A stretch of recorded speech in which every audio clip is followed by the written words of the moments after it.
All right, I think we are good to get started. So hello everyone, welcome to Utility Rebates, What's New in 2023, our annual webinar on utility rebate program trends for the year ahead. Whether you've been to one of our webinars before or this is your first time checking it out, we're really excited to have you joining us today. My name is Riley Knavish. I am the product specialist here at Incentive Energy, and I will be moderating the webinar for you today. So before we officially kick things off, just a couple of brief housekeeping items to go through. Today's webinar should last somewhere between 45 minutes and an hour, with time allocated at the end for questions and answers. All attendees will see a full recording of the webinar following the event and a PDF copy of the slides as well. Everyone has been muted by default, so we can allow our speakers to present without being interrupted. However, we do welcome questions throughout the entire event. On your GoToWebinar panel, you see this questions option here. Please enter your questions throughout the event in that section, and we will get to them at the end as they come. So I'd like to take a moment to introduce today's speakers. Today on, we have Mike Cham, the Chief Technology Officer here at Incentive Energy. We have Steve Bulbrook, our Vice President of Energy Efficiency Programs, and Kelly D. Thomas, our Product Manager. I'd also like to take a moment to shout out our in-house data team and our program analysis team. They do a lot of work to keep this information up to date. And in addition to the work the speakers have done to do this data analysis and present it to you today, we'd like to thank them for their hard work too.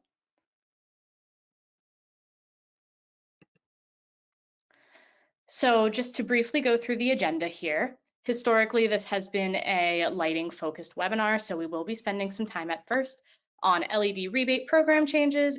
We'll cover both downstream and midstream programs and go through states and product categories for the year ahead.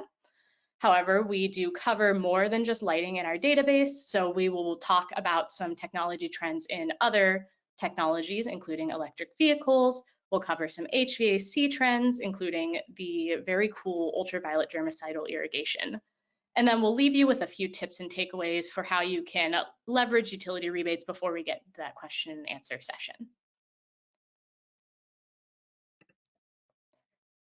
So for those of you who may have not heard of Incentive Energy before, just to give you a little bit about us and some of our credentials for talking to you about utility rebates today. Incentive was founded over a decade ago in this rebate processing space, and we realized that there was an opportunity to use cloud technology to make finding utility rebate information faster and easier. Behind our software solutions is our proprietary database, which is what we are drawing this information that we used for the webinar today. We track and analyze all of the utility rebate programs across the US and Canada, and we are monitoring these changes daily to keep our database as up to date as possible. For those of you who may be coming to us from Utility Genius, that is the same information that our database is built on. So we've been in this space for over a decade. We have a team of highly qualified experts, including those who will be speaking to you today.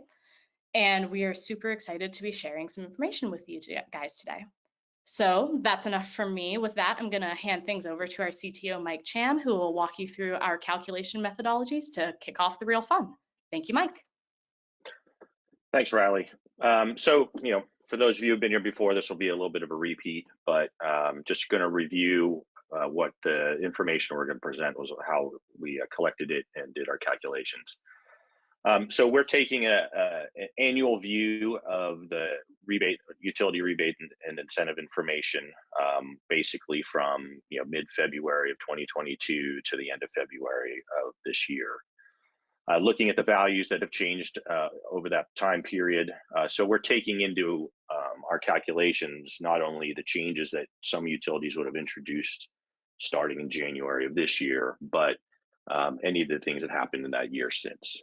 There are, in addition to year-end, calendar year-end, there are generally 2 or 3 other major time periods at which utilities announce changes. There are many utilities, several large utilities that are on a federal cycle, so they would announce any program changes typically at the end of September, beginning of October.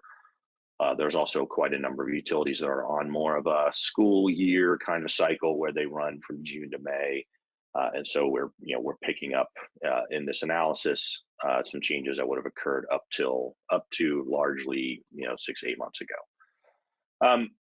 When we pull all that information together, we're looking at we're dividing in all of our technologies, we're dividing every technology into a number of categories. For example, in lighting, it might be high bay, general service lamps, and troffers, etc. And within each category, we're basically looking for what was the highest rebate in that category and comparing that value from a year-over-year basis. So, if we're seeing that the utility's high value has gone up, that's going to count as an increase. If that high value has gone down, then it would be a decrease. We also are then only looking at programs. We're only looking at utilities that actually have rebate programs. So we're doing, in our statistical analysis, we are aggregating a lot of utility information together at a state level or at a nationwide level. We're excluding from that analysis any utilities that don't obviously cover, don't have utility rebates at all, or don't cover particular categories. They'll be excluded from that analysis. So we're really just focusing on changes of movements in utilities that actually have incentives for the technologies and categories we have in mind. Now, all that being said, we're going to be taking these large aggregates at a state and a national level. At that point, all these utilities operate individually, so it's hard to, we're not, just because we might say something's at some percent nationwide, the actual is going to be pretty much all over the place. If you know anything about utilities, they're subject to a lot of political oversight, state legislature influence. So you can see a lot of different policy considerations in different regions having an impact on those incentives. So, but we're trying to take this larger view of what's the overall sort of picture look like and be able to paint that for you. So the first place we're going to start, if we can go to the next slide, is then we're looking at the origin of it all, which is rebates for lighting in a downstream program. What is downstream? Downstream, from our perspective, is the same. You might hear the word prescriptive or deemed or mail-in rebate. A downstream program means basically that last part of the cycle, the actual end customer is the one who applies for an incentive and receives a check. They may have a contractor do it for them or some other consultant do it for them, but in the end, that rebate is meant to be based on information that the customer provides or their contractor provides, and then the utility goes through their application process and sends out a check. They're generally a lot of paper. They can be a lot of paperwork, a lot of PDFs that you need to put together to send in the rebate application.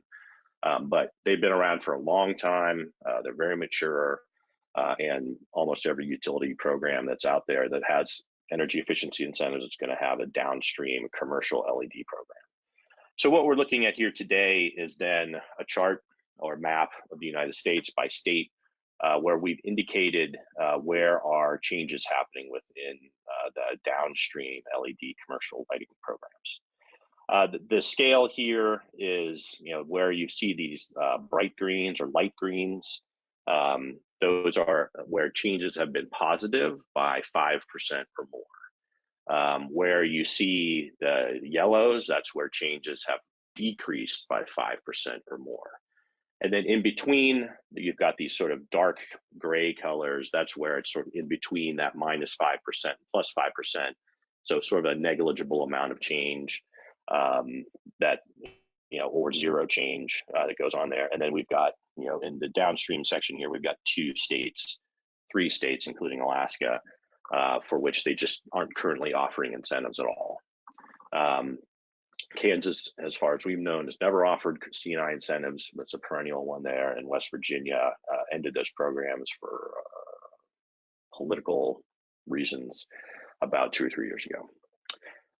So what we see overall here is a number of trends to pull out. Let me give you a little basis. So the highest state where we're seeing utilities change their rebates. And again, if I'm looking at a particular state, it's not going to be every utility in the state. It's going to be utilities that offer lighting rebates for commercial customers.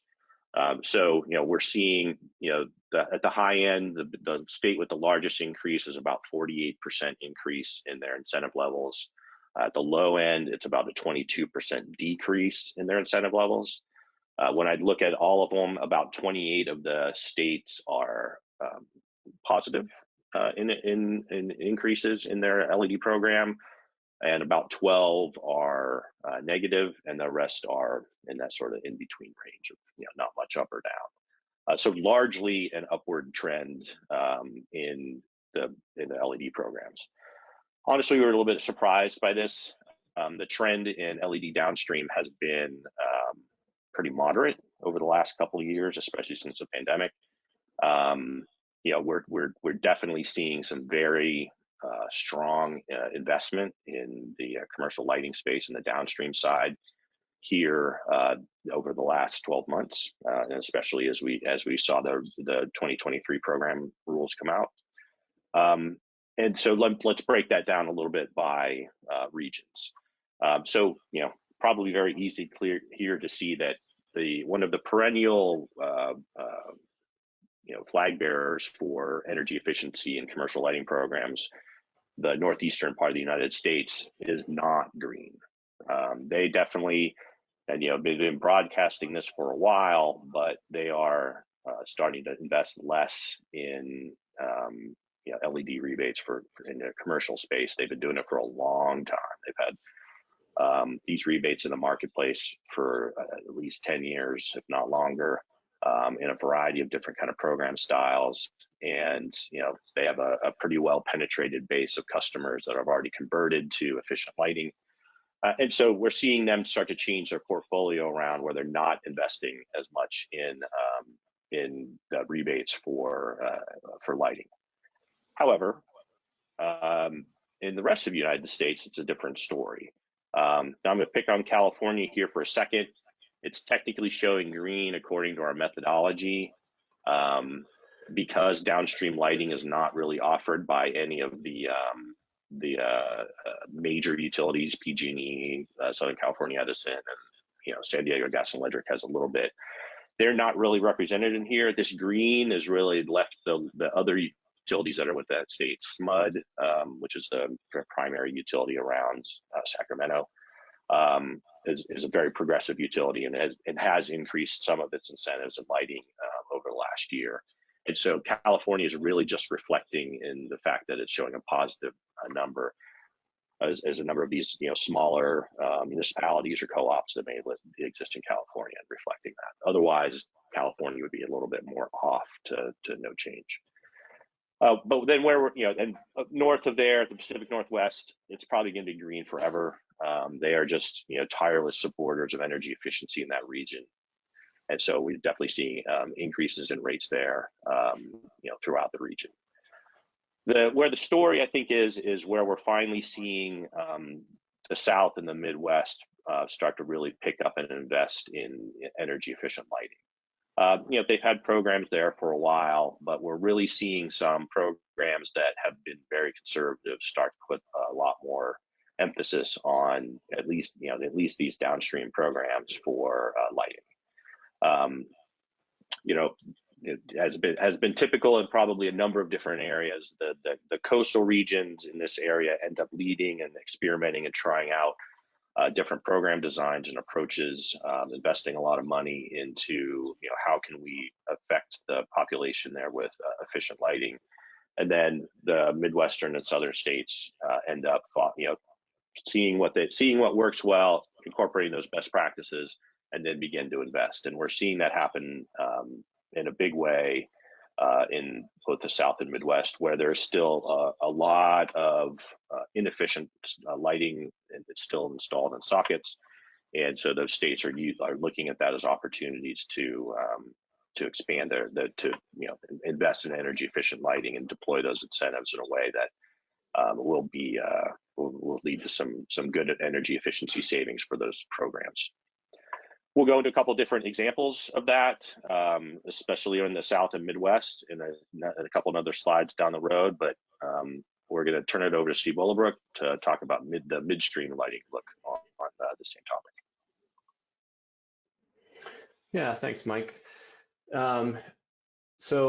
Midstream rebates and those programs are different from what Mike described to you for downstream. I'm sure most of you, if not everyone, is familiar with them, but we like to run through that just to make sure that we're all thinking about them correctly. We define that as midstream rebates as incentives that are paid at the distributor level, with the discounts typically passed along to the contractor or a self-installed customer at the point of purchase. The distributor provides the incentive through a discounted price, and then they work with the utility directly to be reimbursed for the incentive, so the customer doesn't have paperwork requirements. And that's really the big distinction there between downstream and what Mike talked about in terms of what the process is. And these programs are really designed around trying to alleviate some of those items for the customers. So they're able to take advantage of the rebates available to them and contribute KWH without having the same type of process that's involved with a downstream program. So here again, the color gradient is showing the nature and magnitude of change, with green showing the start of increases, working up in brightness to the highest level, going over 50% up in Oregon. Vermont also showed an increase. Vermont had an increase last year, and that trend has continued here in 2023 for midstream.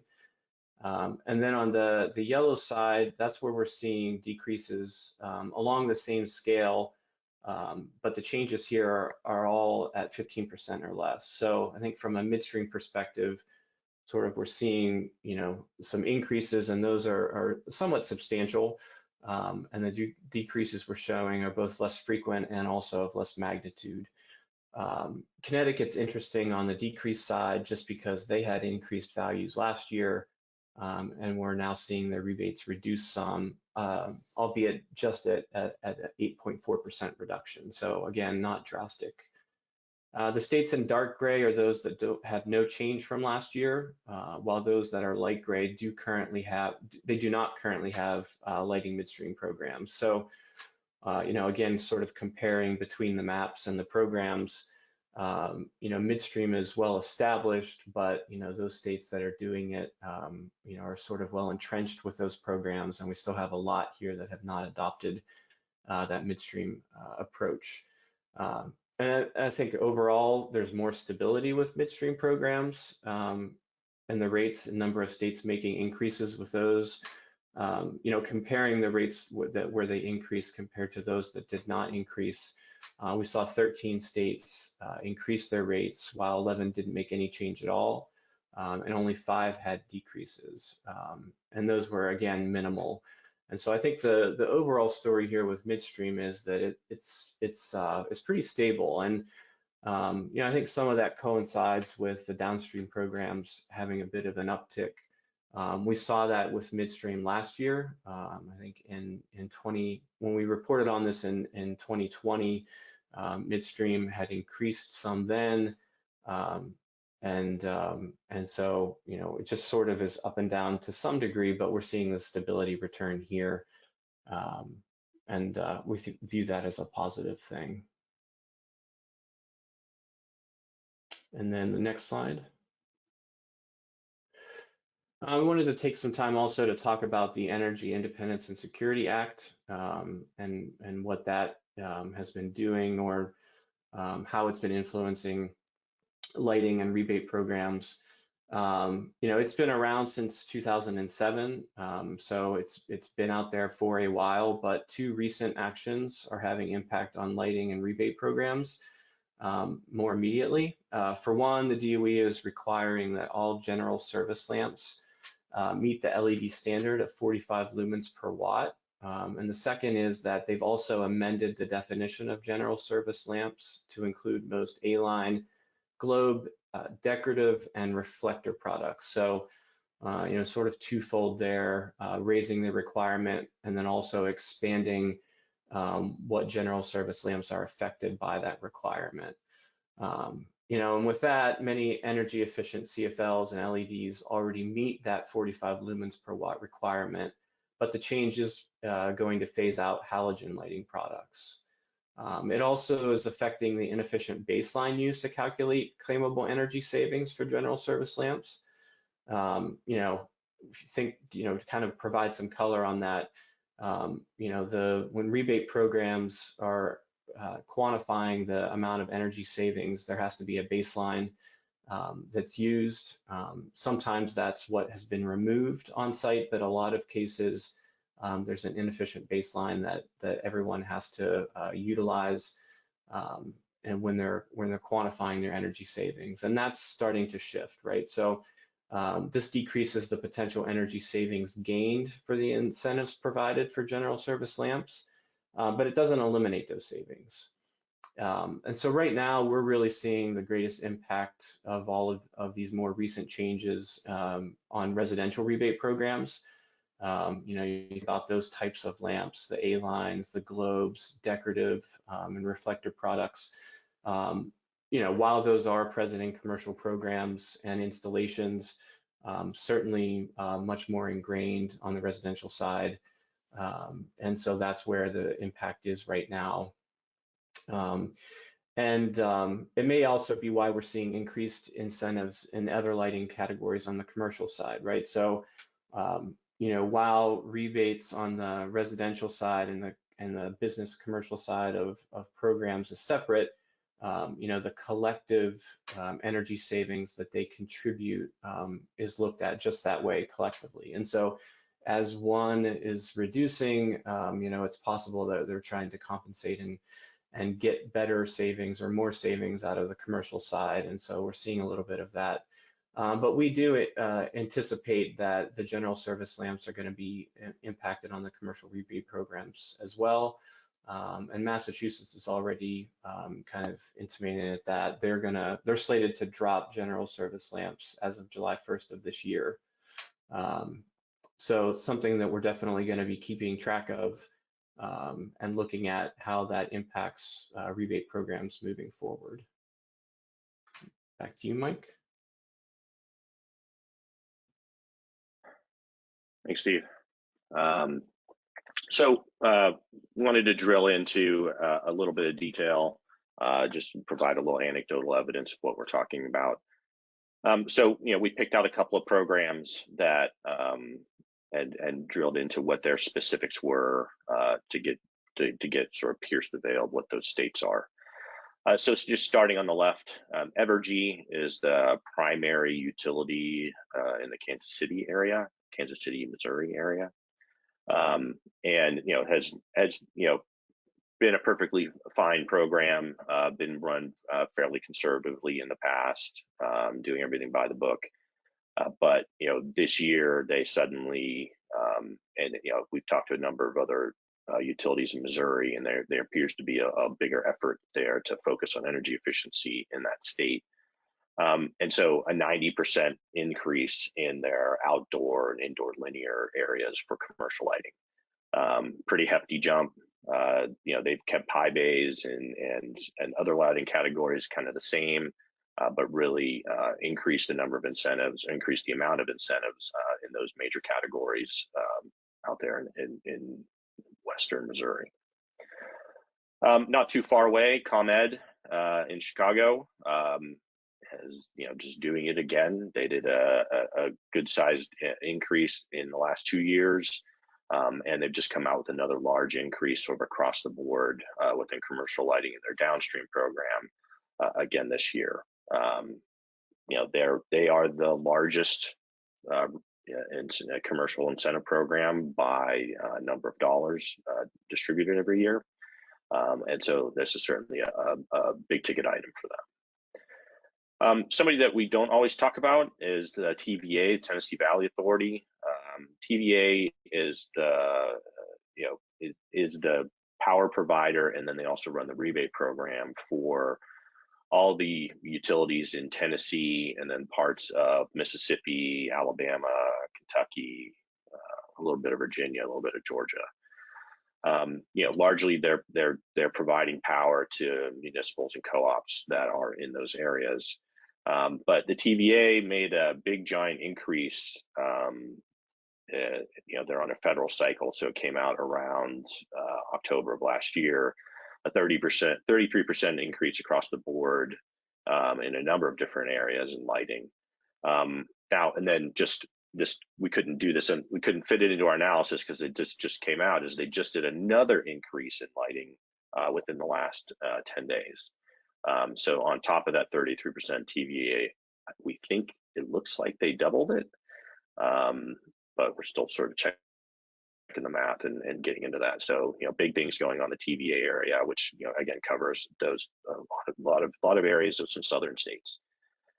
On the other side of the equation is then, we'll look at a couple of the Northeast utilities.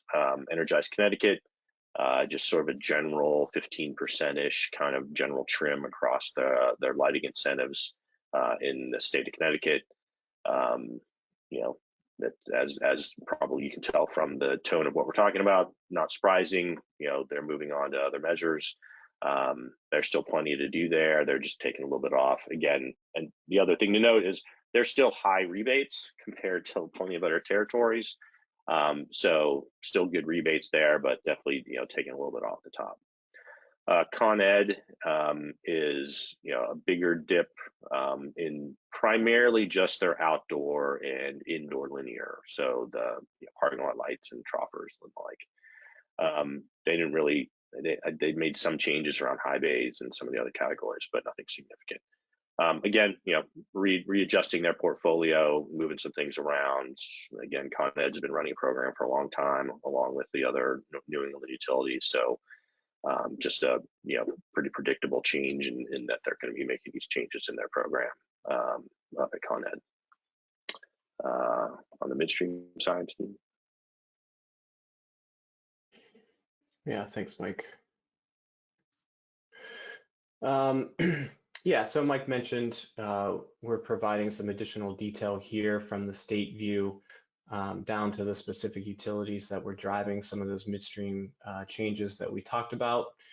The Energy Trust of Oregon increased their instant discounts, which is what their terminology for their midstream program, shifting those up by 50% for some of their most popular lighting products, such as HID replacement lamps, linear replacement lamps, high and low bays, as well as exterior fixtures. So a lot of positive improvements there with their program. And, again, Pacific Northwest is continuing to sort of, stay focused on this and really drive incentives for people to adopt this technology, which is always good to see. Efficiency Vermont, we saw increases across the board here last year, and that trend is continuing into 23. They've made some changes in their midstream program to increase the incentives for high and low bays and troffers as well. Again, positive change there. Public Service Electric and Gas, it's just more commonly known as PSE&G in New Jersey, and their Business Energy Saver program. They really made changes across the board for their midstream program, seeing increases for troffers, linear replacement lamps, exterior lighting, and they even increased the incentives for screw-base lamps, which we're not seeing too many places these days, but still driving incentives there for those lamp categories. We've been talking about it at the state level with Connecticut. Mike mentioned it with Energized Connecticut above, but in their downstream program, but their incentives were up last year when they started their new program year, and now we're seeing some slight reductions. And again, it's relative, right? There's still great rebates, but some adjustments happening there with troffers, troffer retrofit kits, replacement lamps, high and low bays, as well as some area roadway luminaires. And I think, with respect to midstream, I think those changes, sometimes those adjustments are made at the midstream level just to adjust for products that are being purchased, right? They see that uptake on things at the distributor level, and perhaps they're trying to adjust for some of that and working with their distributors. But as Mike said, I think we're also seeing where they're starting to look at other technologies as well as a program, and we'll see that a little bit later. And then Rocky Mountain Power is interesting. Their midstream program spans across Idaho, Wyoming, and Utah. So last year we saw Idaho and Wyoming make some reductions, and now we're seeing that in Utah this year. their midstream, the Utah midstream program is reducing levels for screw-based lamps and also roadway luminaires. So, sort of, you think about some of the categories we're talking about, you're seeing like ups and downs depending on the programs. And so there are a lot of mitigating factors there, but just providing a little bit more detail here down at the program level. And then Mike is going to talk now about what we see, again, next level down at the category level. Thanks, Steve. So, just to set the stage here for what we're talking about, this is looking at every program across the U.S. So, and it's on an unweighted basis. So, we're treating everyone equally here, as opposed to the state versions where we were weighting by number of commercial customers. So, it's broad measure here, but everything is as so we were talking about is up. I think where there's a pattern here that's interesting to look at is if you look at the measures here that are up across the board that are at the higher level of it, it's generally, and again, this is downstream programs, so this is rebate applications and trying to understand exactly what kind of light, what is the existing inefficient light that was in the socket. We're focused on the larger lighting elements, the outdoor lighting, parking lot lighting, and then indoor troffers and high bays as where the largest increases were coming. Whereas, typical measures, the downlights and screw-in bulbs and other replacement items, which are, as things have evolved, been a greater focus of midstream programs, we're not seeing as much of an increase. The other factor to think about here is just inflation. As most people on this call probably realize or have seen in their own businesses, the inflationary effects from supply chain issues certainly have changed pricing across different categories within lighting. And so the rebate programs also take that into account as they're setting incentives as well. So, they're going to look at market pricing, and they may have some targets they're trying to hit from a percentage of product price sales, or some percentage of product prices, so that their rebates are still effective and not losing out to inflationary pressures. And so, some of these larger increases, I think we're also seeing a little bit of just catching up from inflation. But overall, still positive, still outweighing inflation, still very positive change going on across the spectrum. Obviously, varies a lot from jurisdiction to jurisdiction, but some of the high values that we saw, TVA taking things up by that much, and they cover a broad geography, certainly, but they're not the only ones that have had some pretty significant changes across some of these higher end categories that are driving these numbers. Steve. Yeah, thanks, Mike. So as Mike mentioned, with the downstream categories, we're looking at trends here in midstream in the same way, category to category across the US, looking at unweighted averages for all utilities. So, here we're seeing the screw-based category being reduced in midstream programs. This really aligns with the longevity of the rebates provided for this product category, first in downstream programs and then in midstream programs. It also may reflect the impact that ISA is having on this product category, as we discussed earlier. Again, we're seeing that more in residential, but we do anticipate that trend is going to have effect on commercial programs as well. And so that's something that we'll continue to monitor for. In addition, fixtures like high bays and troffers are seeing the largest increases for products in midstream. And again, I think this coincides a bit with what Mike talked about and saw with the downstream side of things, where those programs are where the downstream structure of the program is starting to shift some of the focus for these products to midstream more and more by offering higher incentives here compared to what we saw last year. So It's just a balance, right? Some midstream programs have, standalone incentives for different products from the downstream. Some overlap, but I think, what we're seeing here is more and more some of those fixtures starting to shift to midstream and having some really good rebates for those in the midstream programs. Now Mike is going to talk about HVAC rebates. So let's take a break from lighting for a second. There's more lighting to go, but let's take a sidestep here. So we also, our database also has extensive coverage of what's going on in HVAC, and there's certainly a lot of headlines out there in the last year or so around HVAC systems, especially around electric heat pumps. So definitely worth talking about here for a quick second. So we produced a similar map as with the same methodology we've been doing for lighting. Here we focused on the downstream HVAC rebates. Again, rebates that are directly given to the customer through an application process. There are midstream HVAC rebates. They're a little tougher to cover because the rates are not always published.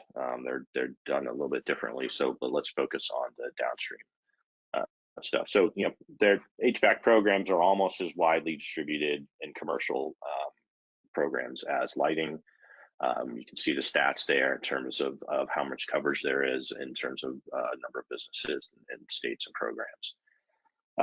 The overall trend here, again, we went with this sort of +5, -5 in terms of cutoffs, and then everything in the middle. The overall trend is largely up. There's a general rise in rates, about 20% year over year. And this data is specifically for electric incentives, and we've excluded chillers for now from this. We just added chillers as a category into our database at the end of the fourth quarter of last year, and so we don't have enough information yet to produce an annual number.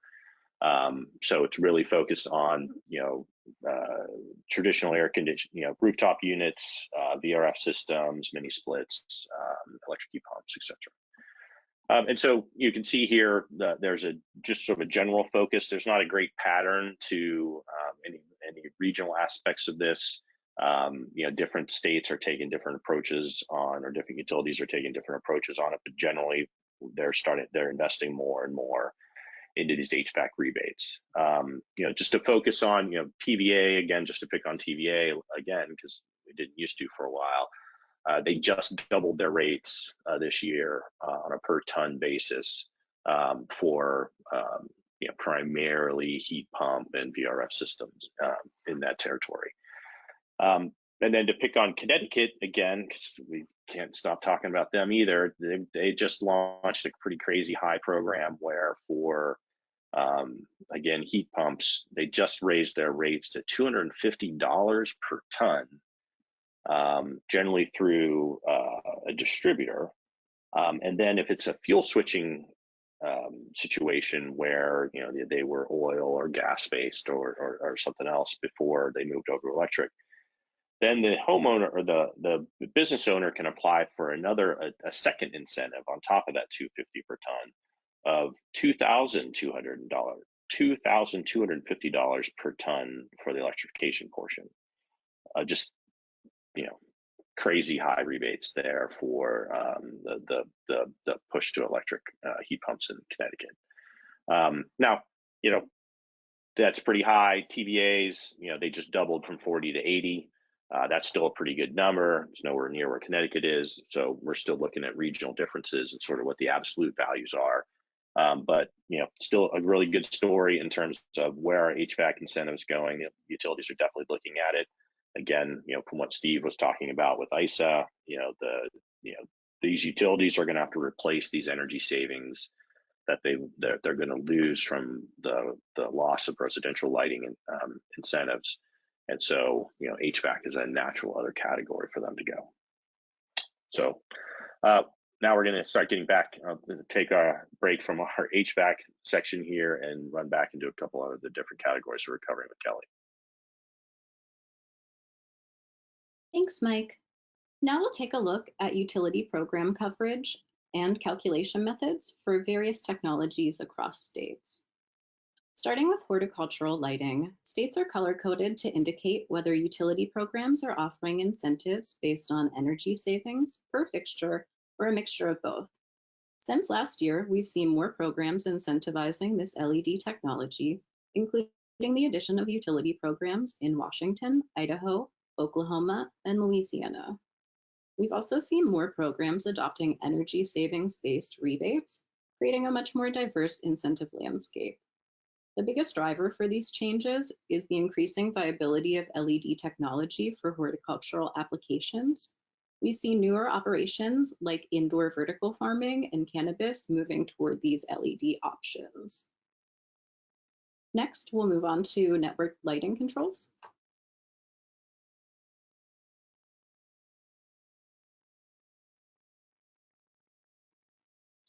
Network lighting controls incentive coverage hasn't changed much over the last year. Seeing more adoption still in the Midwest and Western side of the country.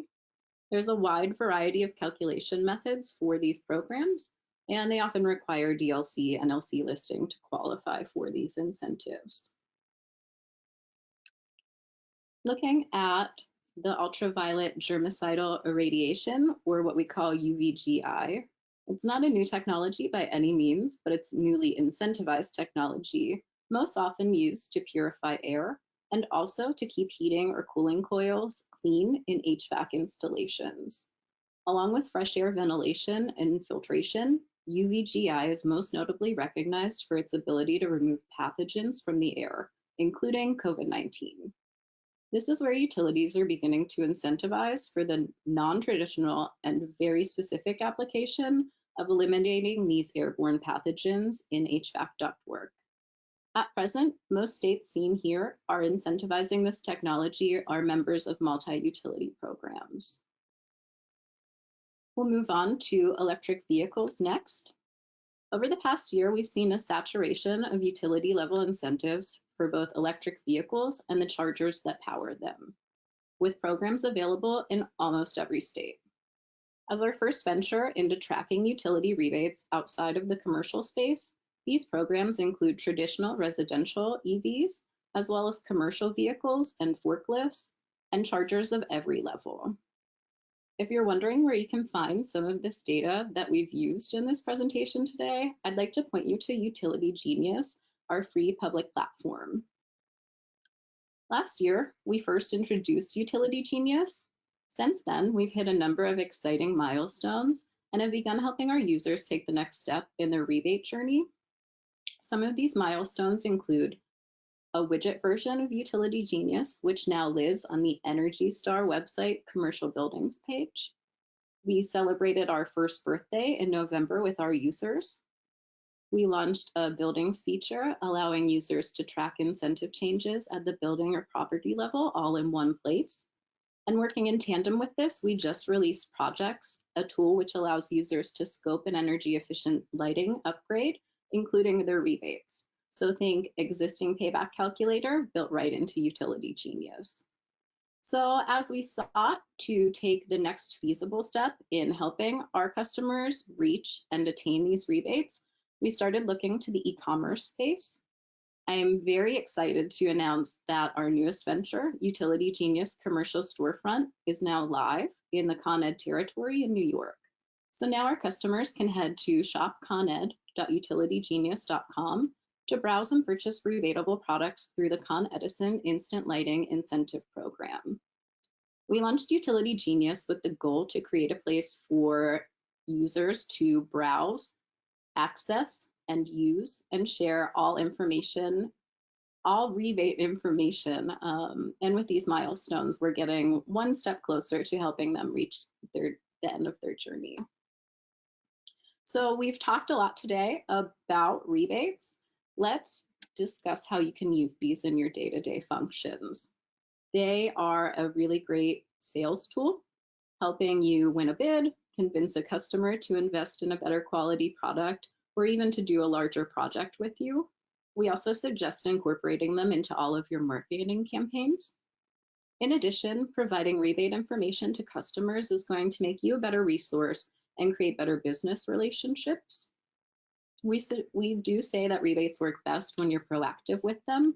So we suggest incorporating them into all of your day-to-day functions, everything from talking to customers to including them in your proposals. This will keep them top of mind, help your customers remember that you're a trusted expert, and create those return customers for you.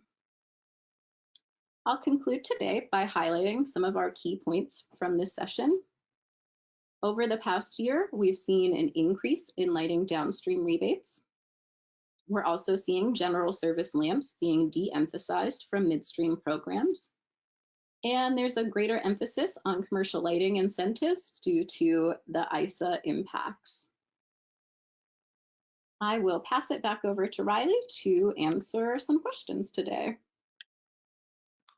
Awesome. Thank you very much, Kelly.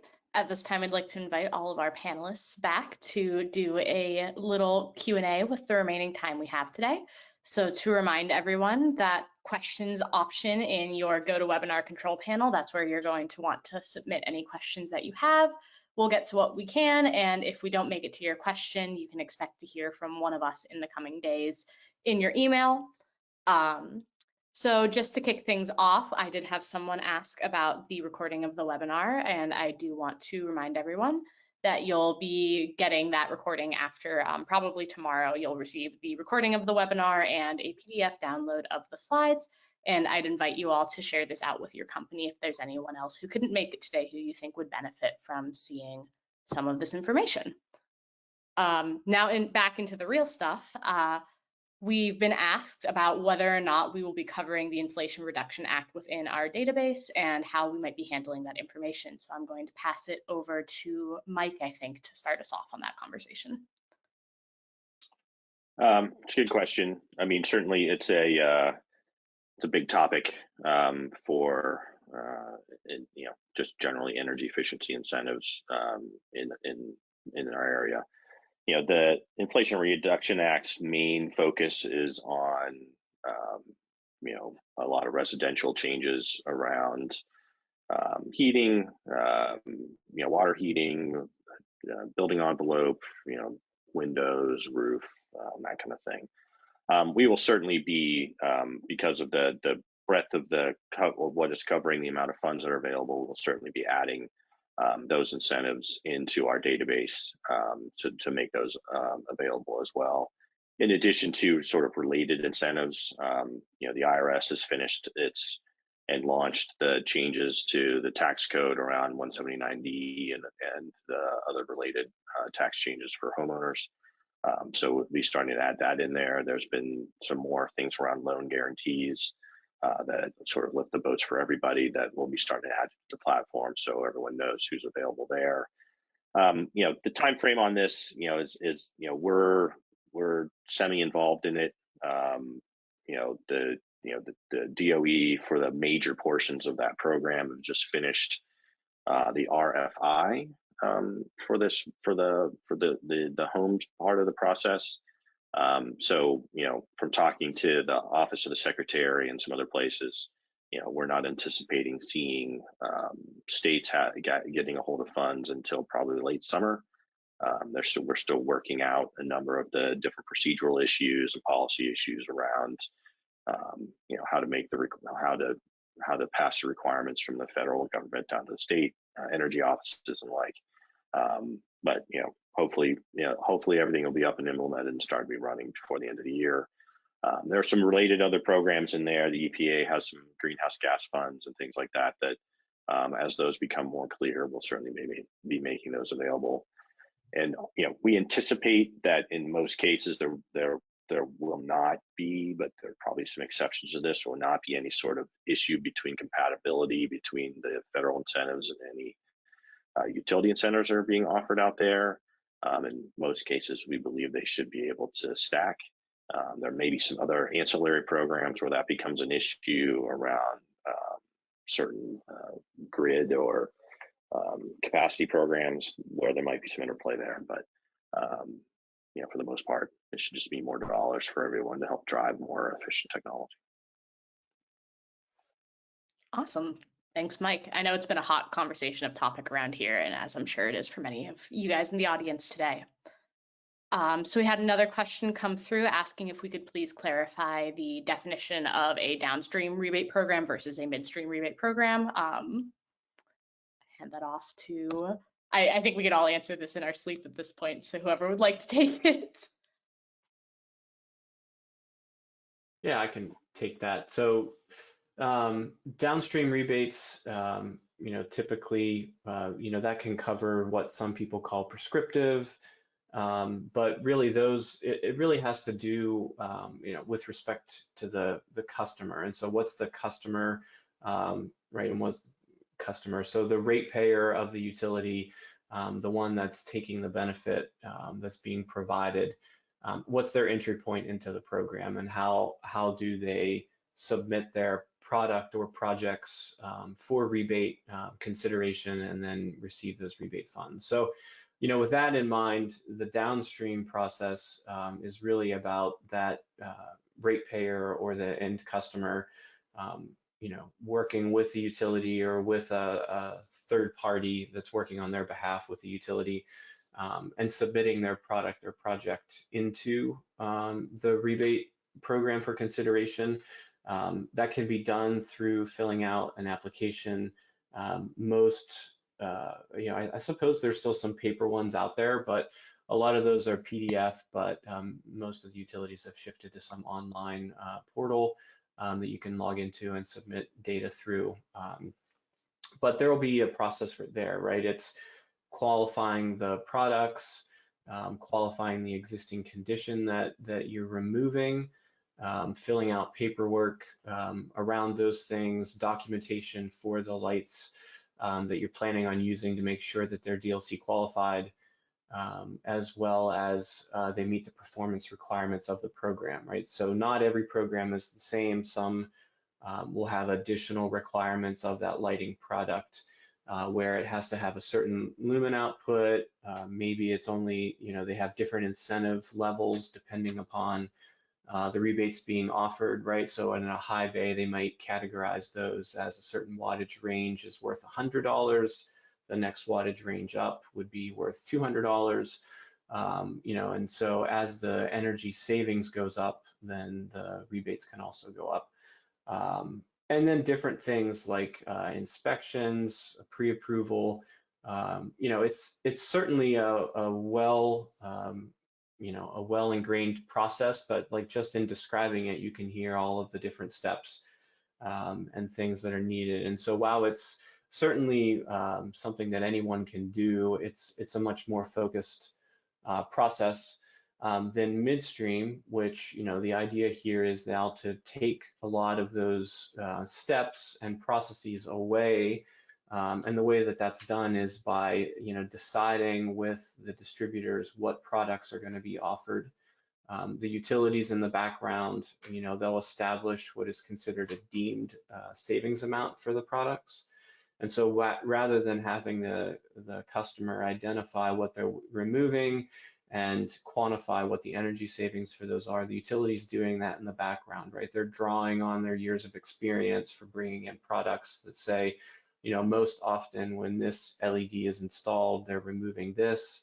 And so they take out a lot of the variability there, and then a lot of the work, right? So slightly less rebate and energy savings potential qualified, but the process is much easier and is really done between the utility and the distributor so that the customer doesn't have to do really anything, right? They just have to purchase. And so, they have a select group of products that they can come in and take advantage of, and they don't really need to do anything except work with a distributor and a contractor that are participating in the program. So, it's really about entry point and then, level of effort and paperwork for the customers. Awesome. Thank you very much, Steve. In the interest of time, I think that's all of the questions that we have time for today. But to remind everyone, here are a few different ways that you can get in touch with us and keep up to date with future events like this webinar. As I said, I'll be sending out a follow-up, including the recording of this webinar. So if you have any further questions, you can either reach us at our support email here, hello@incentiveenergy.com, or respond directly to the follow-up and I can get you connected with the person who you need. But we'd like to thank you all very much for attending today. We hope that you learned something about rebates for the coming year. After this webinar, included in that follow-up, we will be sending out a feedback survey. We'd really appreciate if you could fill that out for us, and we will be sending a small token of our appreciation for joining us today. So thank you very much for your attendance today. We're wishing you best rest of your day and a great weekend. Thank you.